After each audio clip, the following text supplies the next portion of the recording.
Hello friends, कैसे हो सब। This is Surabhi. Welcome to study hacks. आज जो है आपका जो लेक्चर है वो historical background of Indian constitution का पार्ट सेकंड है। पार्ट फर्स्ट हमने कल कंप्लीट कर लिया था, आप उसको जाके देख सकते हैं। कंपनी रूल तक हमने कवर किया था। आज है क्राउन रूल। क्राउन रूल जो है वो 1858 से हमारी आज़ादी तक चला, ठीक है, 1947 तक। सबसे पहले इसमें जो एक्ट है वो गवर्नमेंट ऑफ इंडिया एक्ट 1858 है।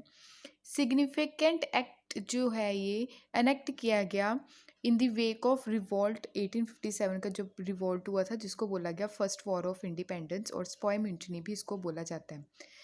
इसको act for the good government of India के नाम से भी जाना जाता है, जो अबॉलिश कर दिया गया था ईस्ट इंडिया कंपनी के द्वारा। ट्रांसफ़र की गई जो पावर्स थी गवर्नमेंट की, टेरिटरी की, रेवेन्यू किसको, ब्रिटिश क्राउन को। फीचर्स जो हैं इसके वो है, इसको डेजिग्नेट किया गया किसको, यानी कि नामांकित किया गया गवर्नर जनरल ऑफ इंडिया को as a viceroy of India. Viceroy जो है वो डायरेक्ट रिप्रेजेंटेटिव थे ब्रिटिश क्राउन के इंडिया में। लॉर्ड कैनिंग ये बने first viceroy of India. And किया गया डबल गवर्नमेंट का जो सिस्टम था, अबॉलिश किया गया board of control and court of director, जो हमने कंपनी रूल में पढ़ा था। क्रिएट किए गए न्यू ऑफिस यानी कि secretary of state for India. Vested किया गया कंप्लीट अथॉरिटी को, कंट्रोल जो था इंडियन एडमिनिस्ट्रेशन के ऊपर।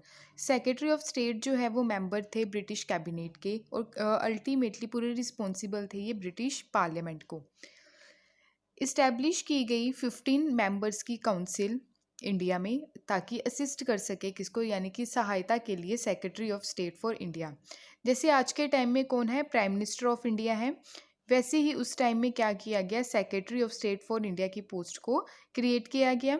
जैसे आज के टाइम में कैबिनेट है, कैबिनेट जो देखने को मिलते हैं प्राइम मिनिस्टर के, जो सहायता के लिए रहते हैं पीएम की, तो इसमें 15 member of council of India को असिस्ट किया गया secretary of state for India के लिए।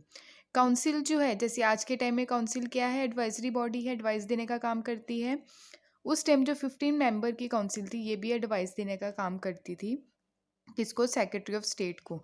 ठीक है, जैसे आज के टाइम में पीएम जो है, prime minister of India, council के चेयरमैन हैं, वैसे ही सेक्रेटरी ऑफ स्टेट जो थे चेयरमैन थे काउंसिल के। नेक्स्ट है Indian council act of 1861। Revolt जब हुआ उसके बाद 1857 के बाद ब्रिटिश गवर्नमेंट ने कॉरपोरेशन जो था इंडियंस का, इंडियन एडमिनिस्ट्रेशन का, उसको अपने कंट्रोल में ले लिया। पॉलिसीज़ लेके आए, 3 एक्ट एनेक्ट किए गए ब्रिटिश पार्लियामेंट के द्वारा, 1861 का, 1862 का, 1909 का। इंडियन काउंसिल एक्ट जो 1861 है, ये काफ़ी इंपॉर्टेंट लैंडमार्क था हमारे कॉन्स्टिट्यूशन का, पॉलिटिकल हिस्ट्री का। बिगनिंग थी ये रिप्रेजेंटेटिव की इंस्टीट्यूशन में। इंडियंस को पहले अलाउ नहीं किया जाता था, इसी एक्ट के थ्रू अलाउ करना स्टार्ट कर दिया गया। प्रोवाइड किया गया, वॉइसराय ने नॉमिनेट करने शुरू किए इंडियंस कुछ, यानी कि नॉन ऑफिशियल मेंबर, ऑफिशियल नहीं नॉन ऑफिशियल मेंबर्स को नॉमिनेट करना स्टार्ट किया, ताकि जो काउंसिल है उसको एक्सपैंड किया जा सके, उसकी स्ट्रेंथ बढ़ाई जा सके। 1862 में लॉर्ड कैनिन ने, जो वॉइसराय थे उस टाइम, नॉमिनेट किए 3 इंडियंस, कहाँ, लेजिस्लेटिव काउंसिल में, Raja of Banaras, Maharaja of Patiala and sir Dinkar Rao. इसी के साथ साथ प्रोवाइड किया गया, इस्टेब्लिशमेंट किया गया न्यू लेजिस्लेटिव काउंसिल का। Bengal, north western provinces, Punjab, जो इस्टेब्लिश किया गया 1862 में, बंगाल में 1862 में, नॉर्थ वेस्टर्न प्रोविंसेस में 1886 में, और पंजाब में 1897 में।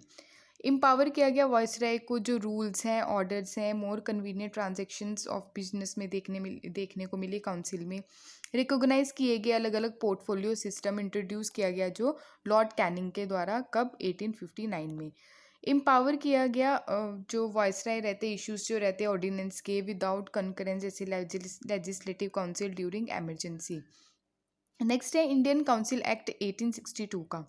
इंक्रीज़ किया गया जो नंबर थे नॉन ऑफिशियल मेंबर्स की उसको, ताकि स्ट्रेंथ को बढ़ाया जा सके।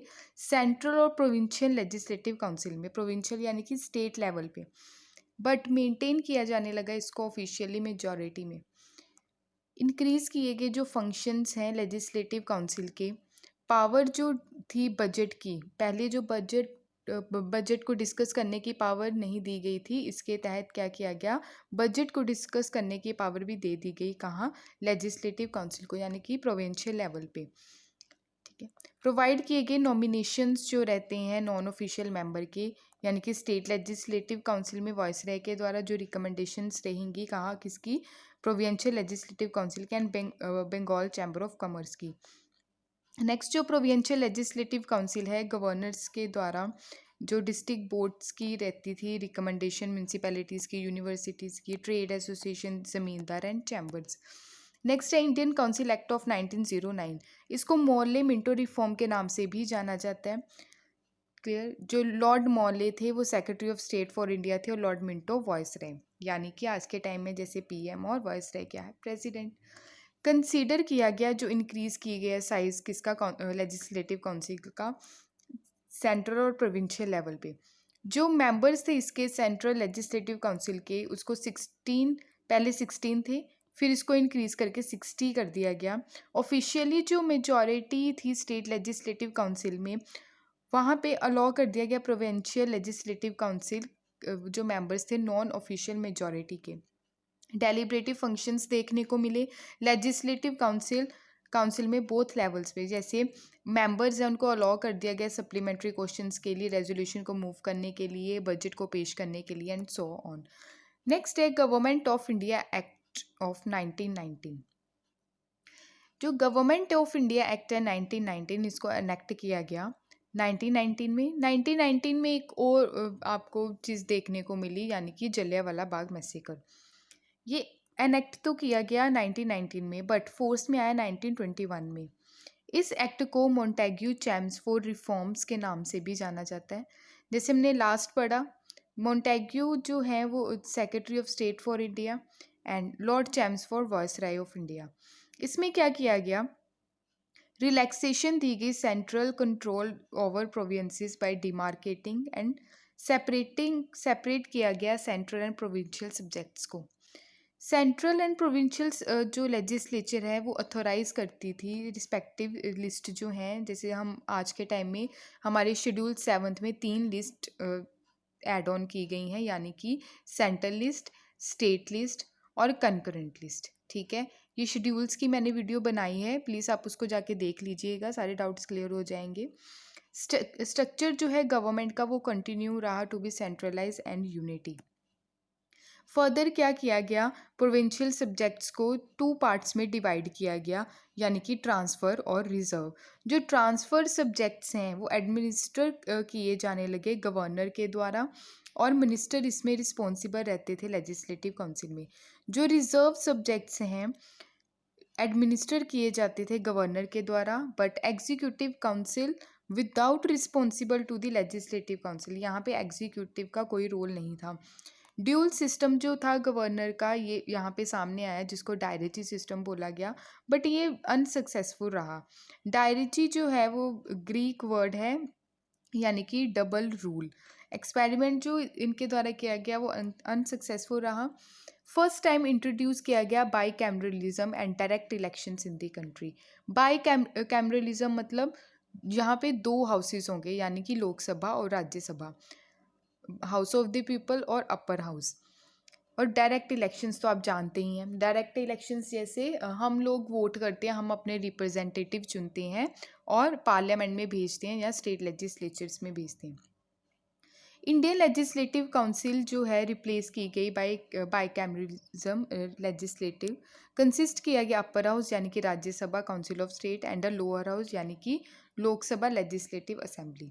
मेजॉरिटी में जो मेंबर्स थे बोथ हाउसेस के वो डायरेक्ट इलेक्शन के द्वारा चूज़ किए जाने लगे। रिक्वायर्ड जो था 3 of 6 members viceroy executive council were to be Indian. Extend किया गया प्रिंसिपल जो है कॉमनर रिप्रेजेंटेटिव, यानी कि सबको एक मात क्या देना, इक्वालिटी देना। ठीक है, सबको इक्वल स्टेटस प्रोवाइड करना। इलेक्टोरेट सेपरेट रखा गया सिख का, इंडियन क्रिश्चियंस का, एंग्लो इंडियंस का, यूरोपियंस का। एंग्लो इंडियन कौन होते हैं? एंग्लो इंडियन वो थे जैसे आज़ादी से पहले ही हमारे जो जो इंडियंस के साथ अंग्रेज़ों ने शादी कर ली थी, उनकी कम्युनिटी जो आगे बढ़ती गई उसको एंग्लो इंडियन बोला गया। हमारी जो पार्लियामेंट में प्रेसिडेंट के द्वारा 2 एंग्लो इंडियंस को लोकसभा में नॉमिनेट किया जाता था, बट इसको अबॉलिश कर दिया गया है। जो अमेंडमेंट आया 104 अमेंडमेंट, कॉन्स्टिट्यूशन अमेंडमेंट 2019 के तहत। क्लियर? ये प्रोवाइड करवा दिया गया इस्टेब्लिशमेंट पब्लिक सर्विस कमीशन का। सेंट्रल पब्लिक सर्विस कमीशन जो सेटअप की गई 1926 में सिविल सर्वेंट्स के लिए। सेपरेट किया गया फर्स्ट टाइम प्रोविंशियल बजट और सेंट्रल बजट को। ऑथराइज किया गया प्रोविंशियल लेजिस्लेचर एंड एनेक्ट किया गया बजट्स को। नेक्स्ट है साइमन कमीशन। नवंबर 1927 में आना था ये 1929 में, बट 2 साल पहले ही, शेड्यूल से पहले ही साइमन कमीशन हमारी कंट्री में आया। 1927 में इसको अपॉइंट कर दिया गया। ब्रिटिश गवर्नमेंट ने अनाउंस किया अपॉइंटमेंट 7 मेंबर्स की, जो स्टैट्यूटरी कमीशन है, जो चेयरमैनशिप थी सर जॉन साइमन के अंडर। ये क्या किया इन्होंने रिपोर्ट जो है इंडिया की कंडीशन की, जो न्यू कॉन्स्टिट्यूशन बनाया जा रहा है, मेंबर्स जो रहेंगे कमीशन के, इसमें जितने भी मेंबर्स थे कमीशन के वो सारे थे ब्रिटिशर, कोई भी इसमें इंडियन इंक्लूड नहीं था, इसलिए इसका विरोध किया गया। कमीशन जो है उन्होंने सबमिट की रिपोर्ट 1930 में। उन्होंने रिकमेंडेशंस क्या क्या दी कि अबॉलिश कर दिया जाए डायरेची सिस्टम को, एक्सटेंशन किया जाए जो रिस्पॉन्सिबल गवर्नमेंट है प्रोविंशियल लेवल पे यानी कि स्टेट लेवल पे, इस्टेब्लिश किया जाए जो फेडरेशन ऑफ ब्रिटिश इंडिया का प्रिंसली स्टेट, कॉन्टिन्यूशन देखने को मिले कॉम्युनल इलेक्ट्रोल का, and so on. Communal award क्या है? 1932 में रैमसे मैकडॉनल्ड ने, जो ब्रिटिश प्राइम मिनिस्टर थे, उन्होंने अनाउंस किया रिप्रेजेंटेशन रहेगी हाउसेस में किसकी? माइनॉरिटीज़ की। हमारी कंट्री में 6 माइनॉरिटीज़ हैं। हिंदू को छोड़ के बाकी जितनी भी कम्युनिटीज़ बची हैं वो सारी आएंगी आपकी माइनॉरिटीज़ में, यानी कि सिख, मुस्लिम, क्रिश्चियंस, बुद्धिज़्म, जैनिज़्म, ज़ोरास्ट्रियंस, और ज़ोरास्ट्रियंस को हम पारसी भी बोलते हैं। ये सारी क्या हैं? आपकी 6 माइनॉरिटीज़ हैं इंडिया में। इसको बोला गया कॉम्युनल अवार्ड। कॉम्युनल अवार्ड यानी कि सबको इक्वल स्टेटस देना, सबको इक्वल अपॉर्चुनिटीज़ देनी। अवार्ड जो है ये कंटिन्यू नहीं रहा। सेपरेट इलेक्ट्रोल की डिमांड की किसने? मुस्लिम्स ने, Sikh, Indian, Christian, Anglo Indian, European, but also extended. Depressed जो क्लासेस है यानी कि शेड्यूल कास्ट, गांधी जी से डिस्ट्रेस थे। एक्सटेंशन जो था कॉम्युनल रिप्रेजेंटेशन का डिप्रेस क्लासेस का undertook first on to death in Yerawada jail Poona to get award modify. At last क्या हुआ? जो एग्रीमेंट देखने को मिला, लीडर्स जो थे कांग्रेस के और डिप्रेस क्लासेस के, एग्रीमेंट को बोला गया पूना पैक्ट। इसमें हिंदू ज्वाइंट इलेक्ट्रोल देखने को मिला, रिजर्व सीट जो डिप्रेस क्लासेस की थी। नेक्स्ट है गवर्नमेंट ऑफ इंडिया एक्ट 1935। यहाँ पे क्या किया गया? डिवाइड किया गया जो पावर्स हैं सेंट्रल और यूनिट ऑफ टर्म 3 लिस्ट की, यानी कि फेडरलिस्ट, प्रोविंशियलिस्ट और कॉन्करेंट लिस्ट। यानी कि आज के टाइम में हम जिसको पढ़ते हैं वो है यूनियन लिस्ट, स्टेट लिस्ट और कॉन्करेंट लिस्ट। यूनियन लिस्ट में सेंटर लॉ बनाएगा, ओनली जितने सब्जेक्ट्स रहेंगे। प्रोविंशियल यानी कि स्टेट लिस्ट में स्टेट लॉ बनाएगा। कॉन्करेंट में यूनियन और स्टेट दोनों मिलके लॉ बनाएंगे। जो बची हुई जो पावर रहेगी वो किसके पास जाएगी? वायसराय के पास। यूएसए में ऐसा नहीं है। जो रेजिडरी पावर्स है यूएसए में वो स्टेट्स के पास है, बिकॉज वहाँ पे 50 स्टेट्स हैं, इसलिए सारे जितनी भी स्टेट्स अपने अपने प्रॉब्लम्स लेके अगर हाउसेस में आएंगे तो बातें कहाँ जाएंगी, इसलिए जो ये पावर है रेजिडरी पावर ये स्टेट को ही दे रखी है। अबॉलिश किया गया डायरेची कहाँ? प्रोविंसेस में। इंट्रोड्यूस किया गया प्रोविंशियल ऑटोनॉमी, मतलब स्टेट की खुद की ऑटोनॉमी होनी चाहिए, खुद ही वो अपने डिसीजन ले सकें, ये इंट्रोड्यूस किया गया। प्रोविंसेस जो थी लॉ किया गया इसको autonomy, unit, administration, defined sphere. Introduce किया गया बाईकैमरलिज्म 6 आउट ऑफ 11 प्रोविंसेस में। लेजिस्लेचर जो रहे बंगाल, बॉम्बे, मद्रास, बिहार, असम और यूनाइटेड प्रोविंसेस। बाईकैमरलिज्म का कॉन्सेप्ट निकल के आया, यानी कि अपर हाउस और लोअर हाउस, यानी कि लेजिस्लेटिव काउंसिल और लेजिस्लेटिव असेंबली। एक्सटेंड किया गया जो प्रिंसिपल कॉमनर रिप्रेजेंटेशंस थी, सेपरेट इलेक्टोरेट किसके लिए, डिप्रेस क्लासेस के लिए यानी कि शेड्यूल कास्ट, वुमेन और लेबरर्स यानी कि वर्कर्स के लिए। एक्सटेंड किया गया जो फ्रेंचाइज है 10% जो रहेगी टोटल पॉपुलेशन में उनको वोटिंग का राइट दिया गया। प्रोवाइड करवाएगा जो इस्टेब्लिशमेंट है, जैसे रिजर्व बैंक ऑफ इंडिया का इस्टेब्लिशमेंट किया गया कंट्रोल करने के लिए जो करेंसी और क्रेडिट है कंट्री की। इस्टेब्लिशमेंट किया गया फेडरल कोर्ट का 1937 में। नेक्स्ट है हम आज़ादी की तरफ बढ़े हैं अब, इंडियन इंडिपेंडेंस एक्ट 1947 का। ये एक्ट काफ़ी इम्पोर्टेंट है, ठीक है। इसको माउंट बेटन प्लान भी बोला गया। February 20 में 1947 में ब्रिटिश प्राइम मिनिस्टर जो थे क्लाइमेट एटली, इन्होंने डिक्लेयर किया कि अब ब्रिटिश रूल का एंड होने जा रहा है जून 30 1948 में। अनाउंसमेंट किया गया, एजिटेशन देखने को मिली मुस्लिम लीग के अंडर, उन्होंने डिमांड किया कि हमें अलग कंट्री चाहिए जिसका नाम पाकिस्तान हो। अगेन जून 3 1947 में ब्रिटिश गवर्नमेंट ने क्या किया, क्लियर किया कि कॉन्स्टिट्यूशन इनका फ्रेम हो और कॉन्स्टिट्यूशन असेंबली बने। फॉर्म की गई कॉन्स्टिट्यूशन असेंबली इंडिया में 1946 में। अच्छा, आपका रिवीजन होगा यहाँ पे। एक क्वेश्चन बताइए मेरे को, कॉन्स्टिट्यूएंट असेंबली की फर्स्ट मीटिंग कौन सी डेट में हुई, एग्जैक्ट डेट बताइए मेरे को। ये can not apply those part country unwilling accepted. On the same day 3 जून 1947 में लॉर्ड माउंटबेटन जो थे वायसराय ऑफ इंडिया थे, इन्होंने पार्टीशन प्लान लेकर आए जिसको बोला गया माउंटबेटन प्लान जो है दोनों पार्टीज़ के द्वारा एक्सेप्ट कर लिया गया यानी कि कांग्रेस और मुस्लिम लीग के द्वारा। इमीडिएट इफेक्ट में ये प्लान आया और अनेक्ट किया गया इंडियन इंडिपेंडेंस एक्ट।